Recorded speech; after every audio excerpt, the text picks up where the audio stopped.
Au bar du village de Poyoiwanagou, c'est le sujet de conversation de la matinée. Un tremblement de terre d'une intensité de 3,2, dont l'épicentre se situe à 10 km de Corté. La secousse a été ressentie dans toute la micro-région. C'était 2h moins 5 par là. Ça vous a réveillé ou pas? Expliquez. Oui, je dormais, ça m'a réveillé et ma femme aussi. C'était quoi? C'était un bruit sourd? Comment ça s'est passé? Très sourd, c'était très profond. Ouais. Ouais. Est-ce que les murs ont tremblé? Non, enfin j'ai pas eu cette impression. D'autres, en revanche, ont bien senti les murs trembler. C'est le cas de Dominique, qui travaillait tard hier soir à la mairie du village. Ce n'est pas la première fois que le centre corse connaît pareil phénomène.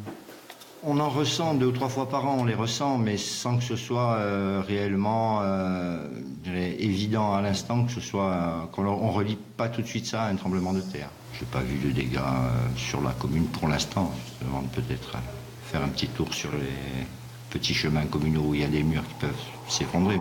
Ces récurrences sismiques peuvent poser question. Nos voisins italiens ont été récemment très durement touchés. Existe-t-il le même risque en Corse?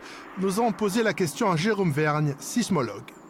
La Corse est considérée comme une zone à aléa très faible. Le risque associé au séisme en Corse peut venir, on va dire, de séismes, je vous l'ai dit, qui étaient un peu loin des côtes, ou de séismes nettement plus loin, par exemple au nord de l'Afrique, qui pourrait, là où on peut avoir des séismes de magnitude supérieure à 7 et qui pourraient générer des vagues de tsunami. Mais ça, c'est des phénomènes, si vous voulez, qui sont rares.